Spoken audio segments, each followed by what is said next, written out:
Welcome student diploma civil second year fourth semester subject RCC drawing. तो RCC drawing में हम कुछ फिगरों के साथ में कुछ क्वेश्चन लेकर आए ताकि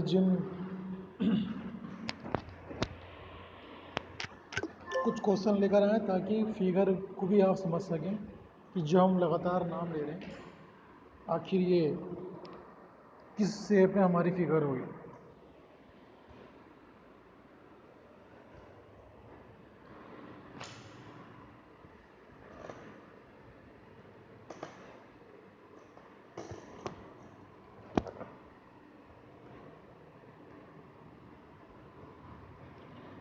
तो ये RCC concrete drawing, reinforced cement concrete drawing यानी कि प्रबलित सीमेंट कंक्रीट ड्राइंग। प्रबलित का मतलब होता है कि जो किसी कंक्रीट के अंदर आपने स्टील लगा दी तो वो बोला प्रबलित। तो प्रबलित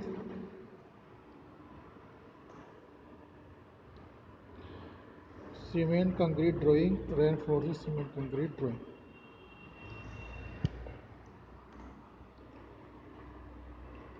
बनवे स्लेब, जो हम बनवे स्लेब के बारे में हमने बात की तो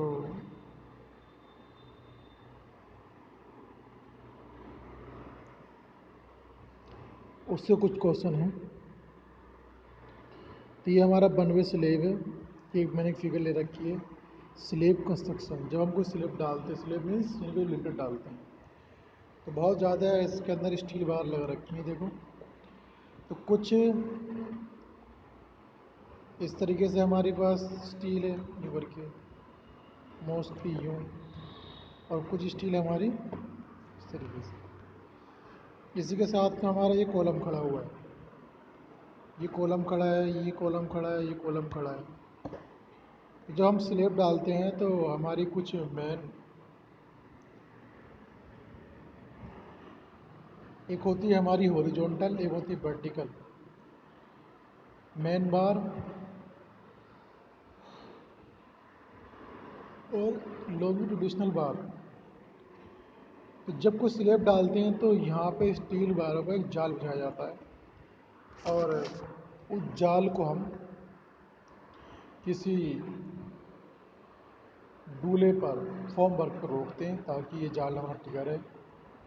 और कहीं ना कहीं कवर देने के लिए स्टील्स वायर के नीचे कुछ जगहों पर उस जाल को उठाने के लिए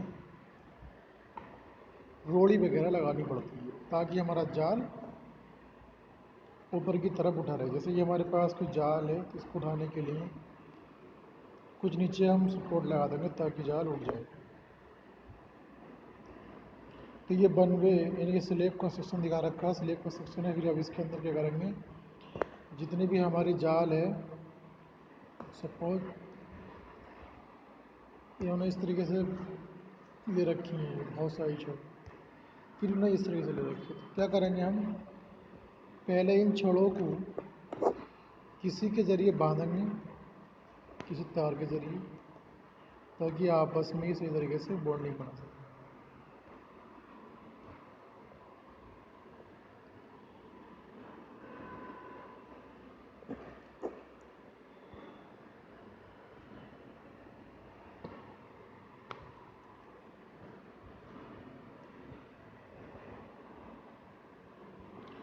तो बॉन्डिंग बनाने के लिए हमें क्या करना है, कुछ तारों को आपस में जोड़ रखना है। क्या न्यूज़ पेपर मंगाने आपने मंगा ली क्या? एक और सर पेपर आवेदन है कि टेस्ट को ऑफिस में प्रदान करने की जरूरत। हाँ ठीक है, मालूम चाहिए।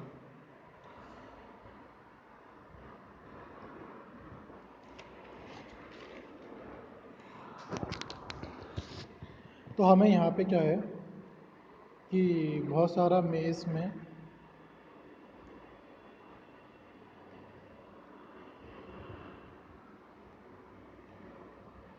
तो बहुत सारे मेज़ है, तो मेज़ के ज़रिए इस पे जो है ना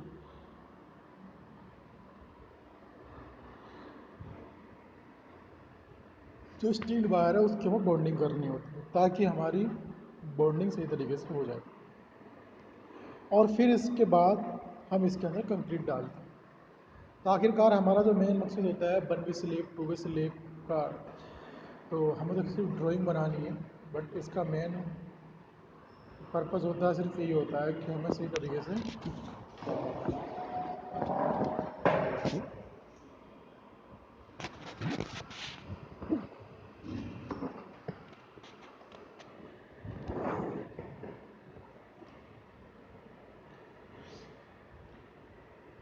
अब इसके बाद इसमें कंक्रीटिंग कर देंगे तो एक हमारा एक आरसीसी स्ट्रक्चर स्लेब बन जाएगा।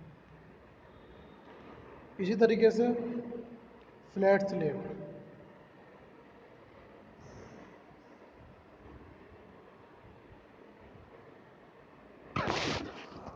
एक फिगर दिखा रखी है इसके अंदर, ये हमारे फ्लैट स्लेब है। देखो अगर आप देखें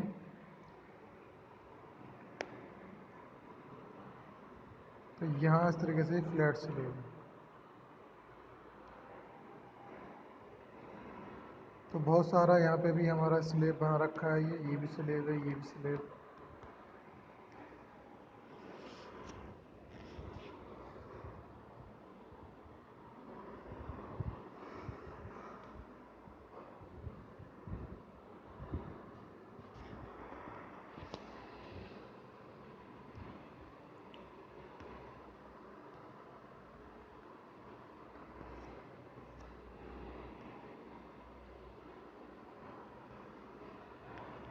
ये फ्लैट स्लेब दिखा रखे हैं सारे। बैफल स्लेब, ये कुछ वो स्लेब है कि जो बैफल टाइप के स्लेब है। इसकी छत में क्या कर रखा है इन्होंने, बहुत सारे इसमें स्क्वायर ले रखे हैं।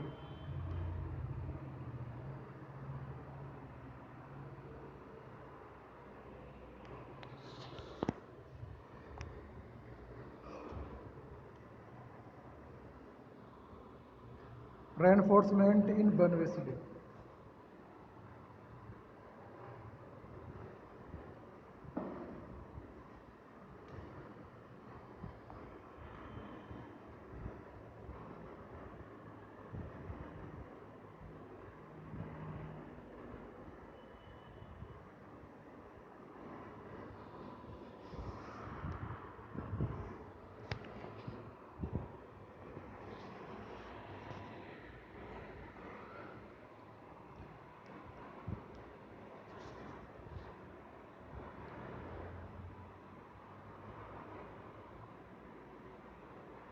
रेनफोर्समेंट इन 1 वे स्लेब, ये हमारे पास 1 वे स्लेब है।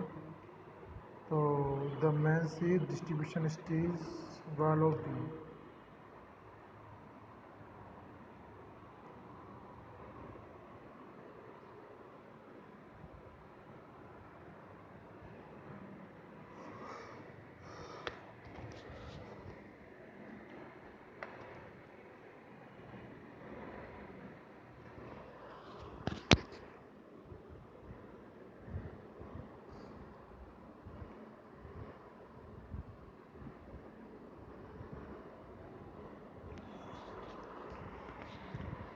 तो रेनफोर्समेंट और 1 वे स्लेब में ये दिखा रखा है हमारे पास कोई 50% बेंट अप वार बेंट अप ली जाती है। ये हमारे पास 0.12 और 0.7,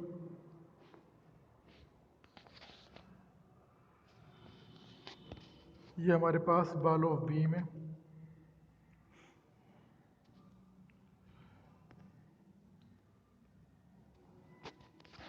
ऑब्जेक्टिव टाइप क्वेश्चन, तो 1 वे स्लेब में है हमारा 1 वे स्लेब है 1 वे स्लेब है I Y upon I x,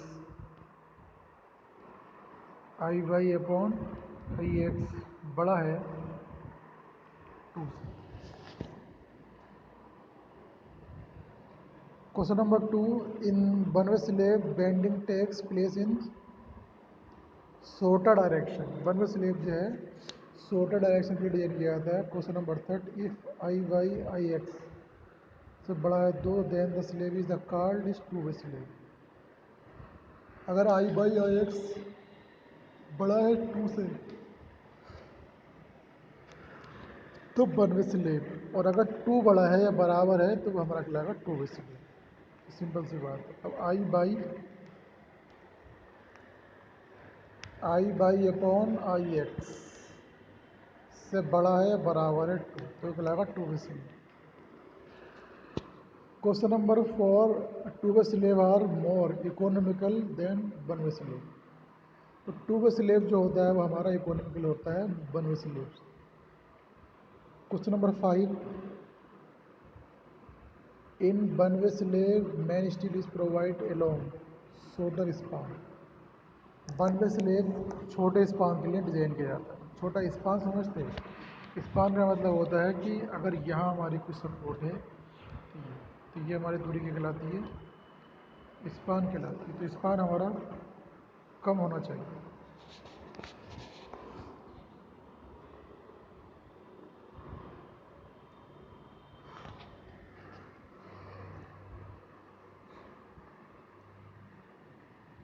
One way slab man steel is provided along shorter span. The minimum area of reinforcement in a slab is 0.12%. Question number 6 है कि the minimum area of reinforcement in a slab।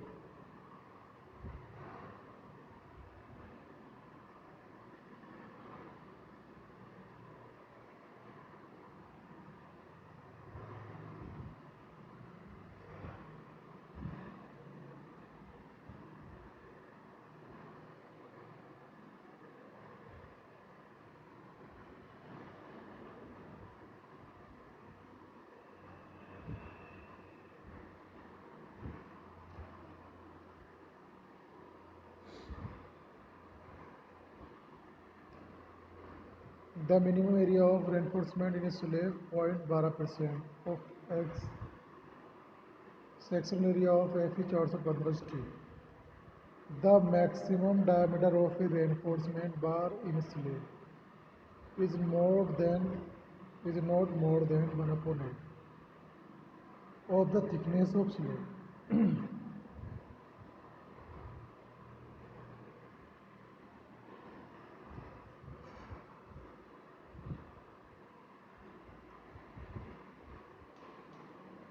Distribution steel is provided to protect against temperatures and shrinkage stress। Distribution steel is provided to protect against temperatures and thickness stress। Spacing of main steel in a slab is not more than 3D or 300। In 2-way slab, bending takes place in both directions।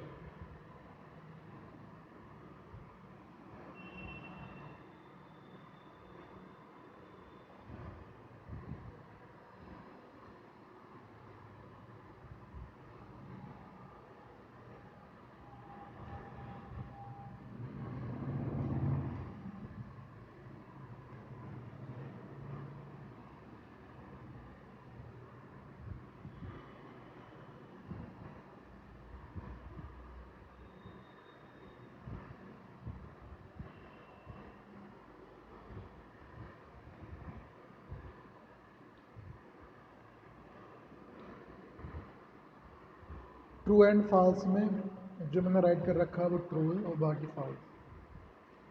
2-way slab है 1/L//RX बड़ा है तो 1-way slab की condition है। तो उन्होंने दे रखा है कि in 1-way slab the bending takes place along the shorter span. Shorter span के लिए हम 1-way स्लेब डिजाइन करते हैं। If I Y upon I X बराबर है 2 के then the 1-way slab is provided.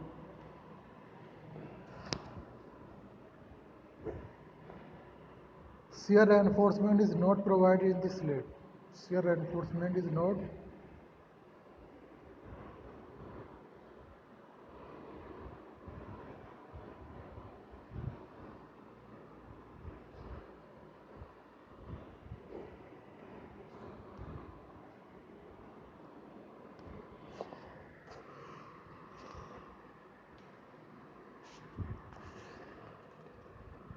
The I Y upon I X ratio for the two way slab, अगर बड़ा है दो तो two way slab, if slab the alternate bar or bent up bar is diameter L/7 from the concrete or support. For the cantilever slab, span of depth from the first control of deflection bar.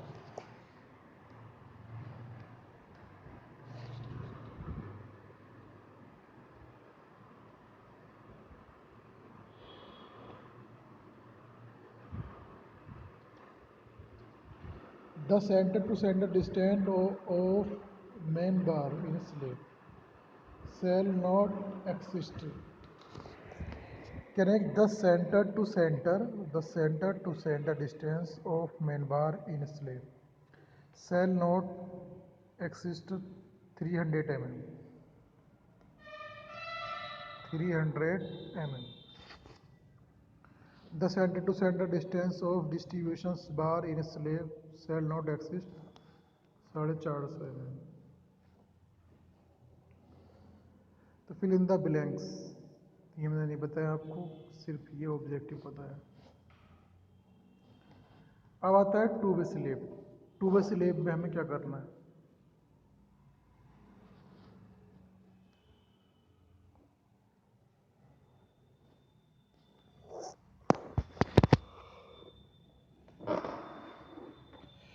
To way slab का question देखिएगा आप।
Fill in the blanks. If the two-way slab has torsion reinforcement at the corner, it is called as restrained. The slab, the slab in which the corner are not prevented the from lifting up is called as unrestrained. Unrestrained. The maximum moment give if the Y-I-squared method applied to the middle strips. Minimum reinforcement should be provided at the corner which are as at both ends. Torsion reinforcement should not be provided at the corner which are continuous at both ends. The area of tension reinforcement is equal to 3/4 of the area required for maximum moment. Shear reinforcement is not provided in the slab. Shear reinforcement is not provided in the slab. Two-way slab is designed in the IS code method. IS code method के according हम two way slab को design करते हैं।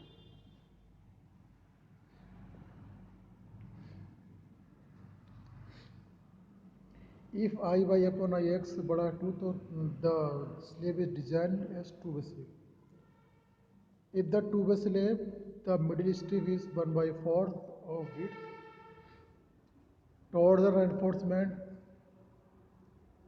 Torsion reinforcement is provided in the restrained slab. Minimum reinforcement is provided in edge strips.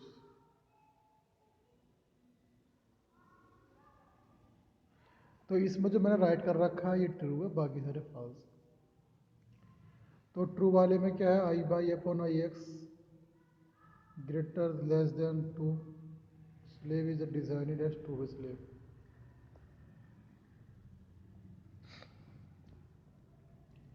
Torsion reinforcement is provided in restrained slab or minimum reinforcement is provided in the edge strips.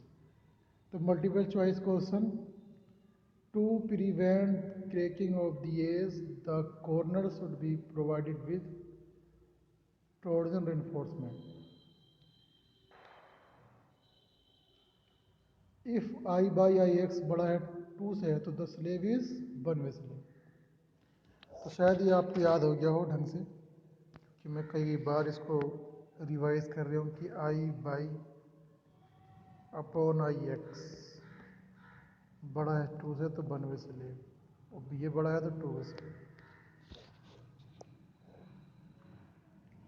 The maximum moment reinforcement is provided in middle strip. The maximum moment reinforcement is provided in middle strips. Minimum reinforcement is provided in edge strips.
The maximum moment reinforcement provided in the middle strips, minimum reinforcement is provided in the edge strips. और सबसे 5वां आता है कि torsion reinforcement is not provided in unstrained slab.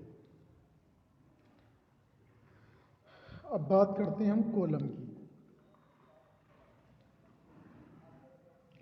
तो column के बारे में मैंने पहले भी आपसे बताया था. कॉलम जो हमारा है shape of the cross section, तो हमारा कॉलम जो है on the basis of the shape of the cross section of the column में be the classified following: square column, square, hexagonal, octagonal, rectangular, circular, pentagonal, T shape और L shape. तो column जो होते हैं हमारे ज़्यादातर पॉपुलर जो है वो हमारे कॉलम सर्कुलर और स्क्वायर शेप में ज़्यादातर पॉपुलर होते हैं, ज़्यादातर बनाते हैं. बाकी इतने सारे शेप दिखा रखे हैं, तो इन सब शेपों में हम कॉलम को डिज़ाइन कर सकते हैं.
तो जितनी सारी शेप हैं ये square, rectangular, circular, L shape, T shape, hexagonal, तो इन सभी आकारों में हम क्या है कॉलमों को डिज़ाइन करते हैं। इस तरीके से हमारी एक फिगर दिखा रखी है उन्होंने,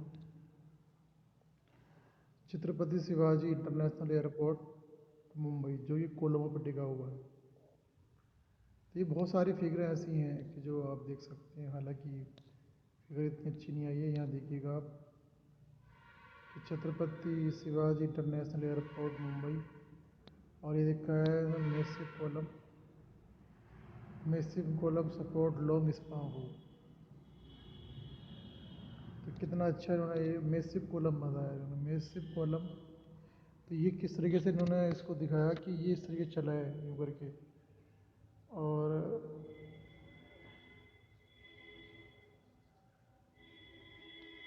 ऐसे ही स्क्वायर ग्रुप में ही फैल गया। इनमें लाइटिंग भी दिखा रखी है।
तो मैसिव कॉलम की फिगर है ये। The compression members whose the effective length is less than 3 times if the last lateral dimension is called pedestal. Question number fill in the blanks में बता रहा हूँ आपको। यहाँ पे फिल इन द ब्लैंक्स में दे रखा है उन्होंने कि the compression member whose the effective length is the less than 3 times is the least international dimensions is called pedestal. The ratio of effective length to its the least lateral dimension in a long column is greater than 12. Question number 3 है the minimum percentage of steel in column. Column के अंदर कम से कम कितनी steel होनी चाहिए? 0.8%। Very very most, very very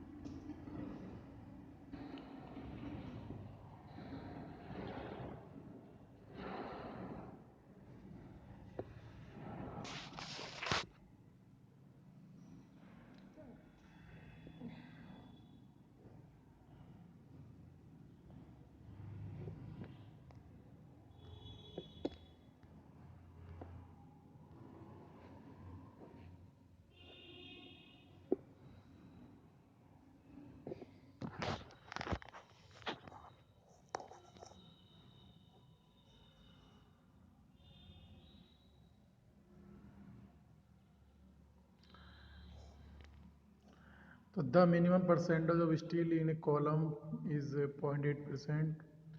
the minimum diameter of longitudinal bar in a column, the minimum diameter कम से कम 12 mm की डायमीटर होनी चाहिए। The minimum diameter of the longitudinal bar in the column, जब हम किसी कॉलम के अंदर कोई बार यूज़ करें, सपोज हमारा कॉलम बन गया है। अब इस कॉलम में अगर हमें कोई बार प्रोवाइड करनी है तो बार की जो डायमीटर हमारा हो, व्यास हो, वो 12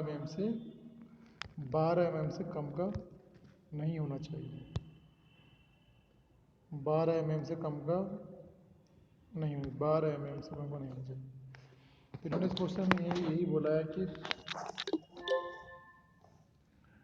कि the minimum diameter of the longitudinal bar in a column is 12 mm। Question number 4। Question number 5 है, in a column with helical reinforcement the minimum number is bar is 6। The column with the helical reinforcement the minimum number of bar is 6। तो helical, अगर helical column है, इन्होंने कहा कि the column with the helical reinforcement, अगर घुमाते हुए भी छड़ डालेंगे तो हमें कम से कम 6 रोड डालनी चाहिए। Question number 6, the ratio of the effective length of column to it's least lateral dimension is called as slenderness ratio।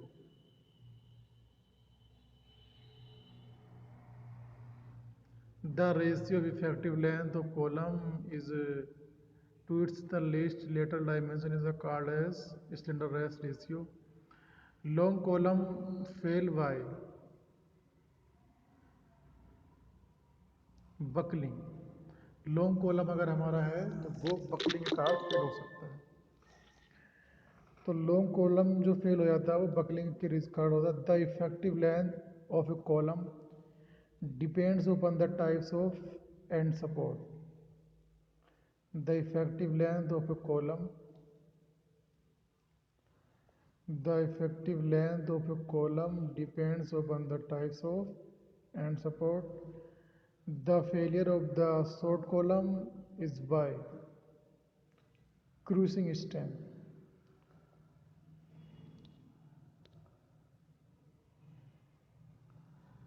The short column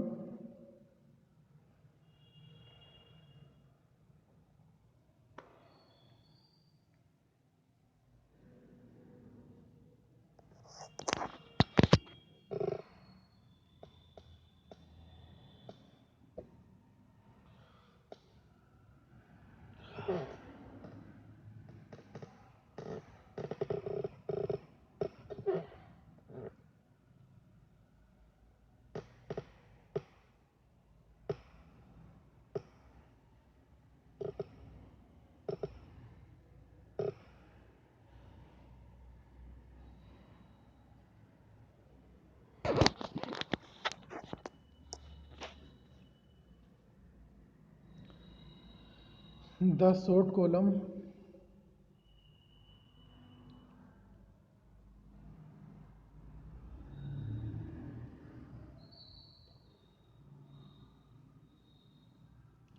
the effective length of the column depends upon the types of the end supports।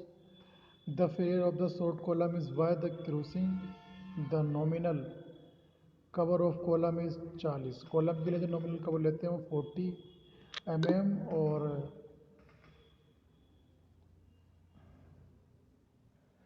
helical reinforcement imparts ductiles to column। The unsupported length of a column should not exceed 60 times the last lateral dimension। The maximum strain in concrete in actual compression limit state of the collapse is 0.002।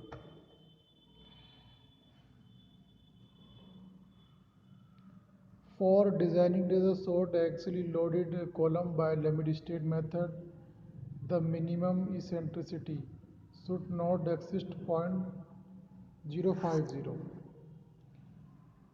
In the working stress method, the long column are designed by using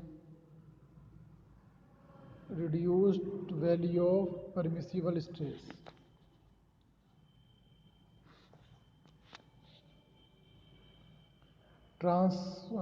Transverse reinforcement prevents buckling।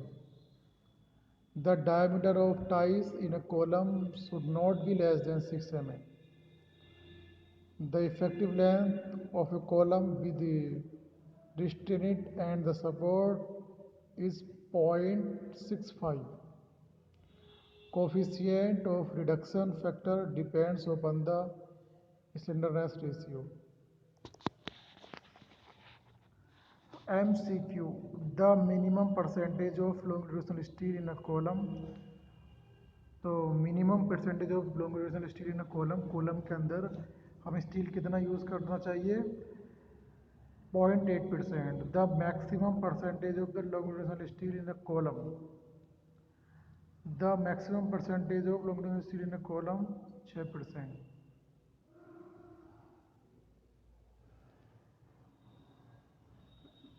Long duration steel in a column दोनों में एक question क्या रखा है उन्होंने वो steel in a column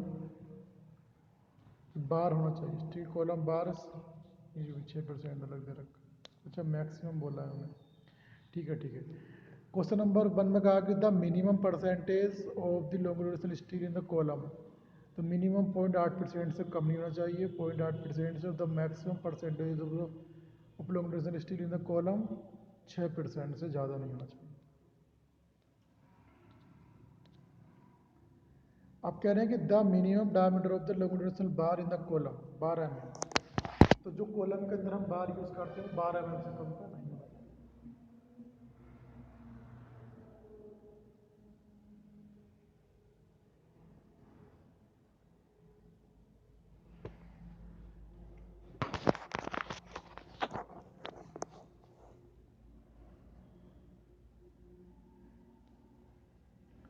The number of bar in a circular column is 6. The nominal cover is a column is 40 mm. The safe load carrying by the helical reinforced column is 1.05 times the load carried by the similar column with ties. The pitch of lateral ties should not be more than 300 mm. The slenderness limit for the column is 60. Short column fail by crushing short column जो fail होते हैं वो crushing के कारण होते हैं। तो spacing of longitudinal bar measure the along period not भी 300 mm spacing of longitudinal bar measure along peripherally shall not exceed the 300 mm. तो short column fail by crushing the slenderness limit for a column is 60। तो ये जो हमारे answer हैं question number 10 का हमारा answer कितना 300 mm। Question number 9 short column fail by crushing strength the slenderness limit for a column जो column की स्लेंडरनेस लिमिट है वो हमारी कितनी 60 की है। The pitch of lateral ties should not be more than 300 mm। The nominal cover in the column 40 mm. The number of the bar in the circular column 6. The minimum diameter of the longitudinal bar in 12 mm. तो ये कुछ very most important question है जो हो सकता है कि आप एग्ज़ाम में ज़रूर आएँ और नहीं भी आएंगे तो कहीं ना कहीं किसी न किसी कंपटीशन में ये यहाँ पे क्वेश्चन ज़रूर आए। तो आप इन क्वेश्चनों पे अच्छी तरीके से कमांड रख के समझता हूँ कि मैंने काफ़ी हद तक और काफ़ी आगे तक क्वेश्चन आपको बता दिए। तो परेशान होने की ज़रूरत नहीं है, कहीं ना कहीं आप इन क्वेश्चनों पर अपनी अच्छी तरीके से कमांड रखें।